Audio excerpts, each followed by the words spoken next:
Grosso modo, on a donc une bonne vieille triade, l'existence, celle réelle dans son sens marxien, effectif, wirklich, et non dans son sens lacanien de reste insymbolisable. Ensuite, on a le vécu, qui est un rapport imaginaire de l'auteur à son existence. Et enfin, on a le texte, qui est donc un système de représentation à la fois symbolique, imaginaire et idéologique. Ça, j'y reviendrai, mais l'idée, c'est qu'il n'y a pas de dehors de l'imaginaire, ni de dehors de l'idéologie, en tout cas dans la littérature. C'est que tout bêtement, effectivement, l'écrivain produit un discours esthétique ou littéraire et non un discours scientifique. Bien, tout ça est très abstrait. Je vais prendre maintenant un exemple, de celui dont je vous ai parlé, donc le roman écrit par Thierry Batsingel qui s'intitule « Retour aux mots sauvages », paru donc en 2010. Et donc voilà, la date est importante, comme vous allez le voir. Il est déjà là, voilà. Il est arrivé, très bien.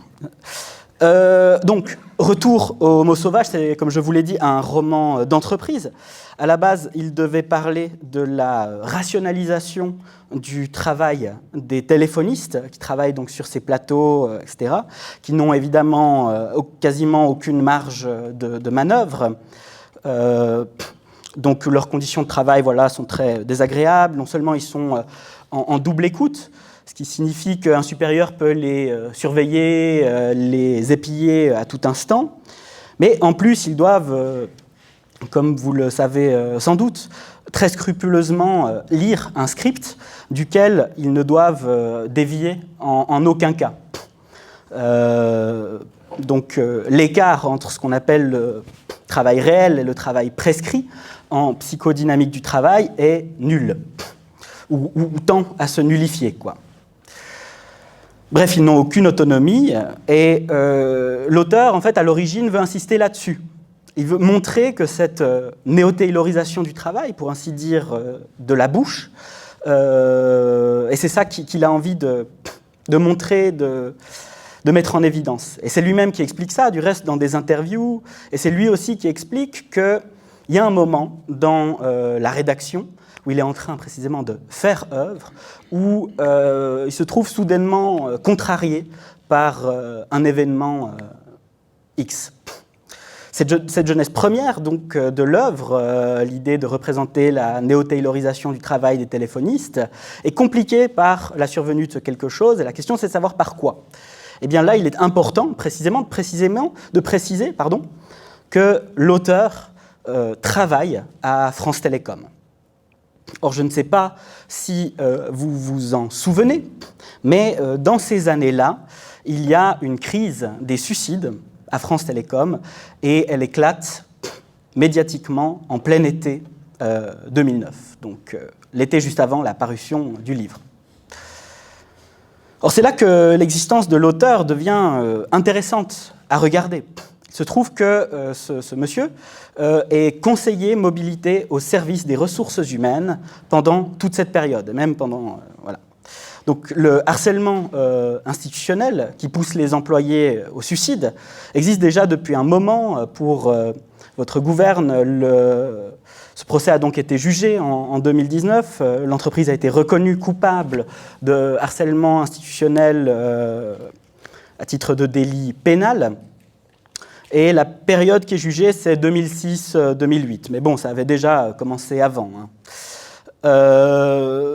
Mais donc voilà, non seulement on sait, en s'intéressant à l'existence de l'auteur, qu'il était employé d'une entreprise pas très tendre avec les fonctionnaires qu'elle cherchait à virer par tous les moyens, on connaît donc sa situation historico-sociale, sa position dans le rapport hiérarchique de travail.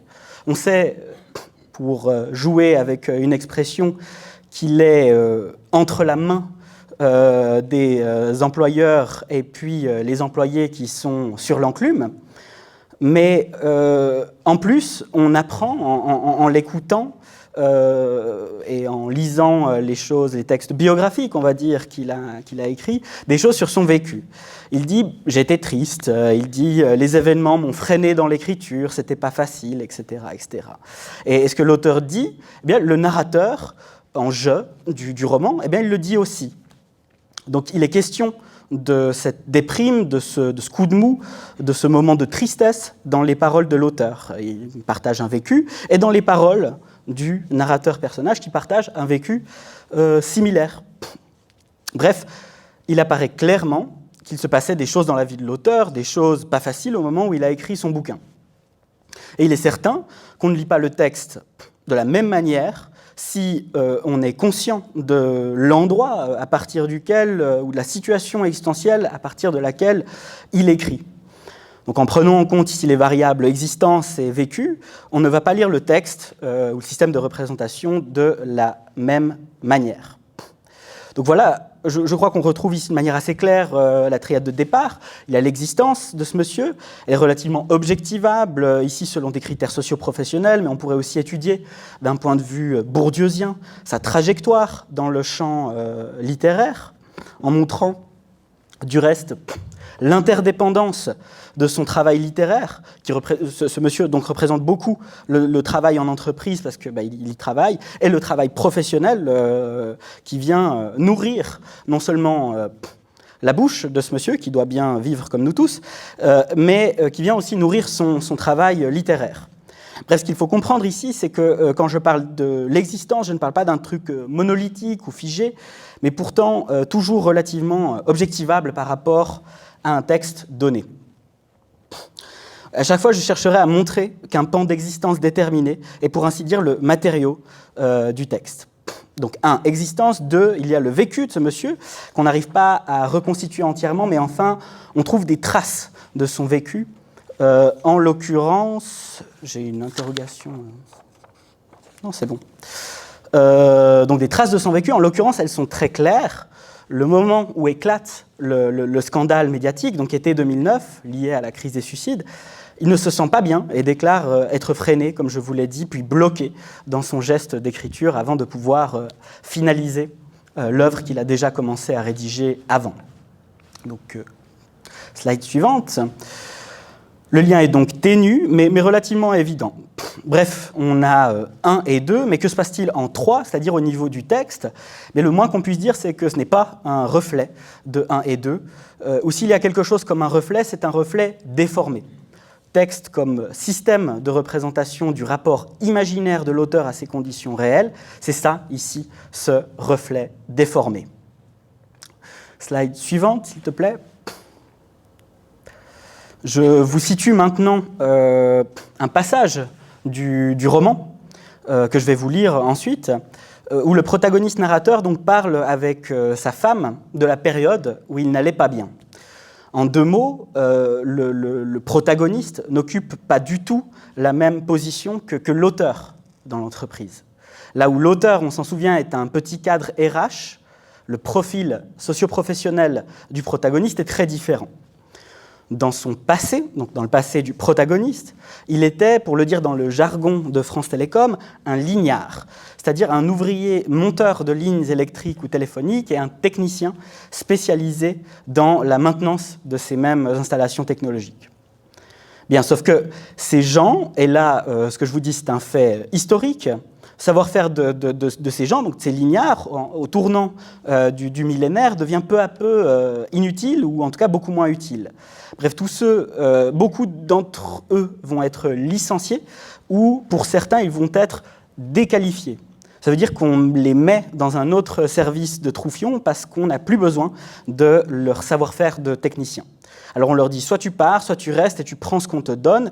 Et ce qu'on leur donne, c'est un poste, justement, très souvent, de téléphoniste. C'est ça le background, si vous voulez, du protagoniste.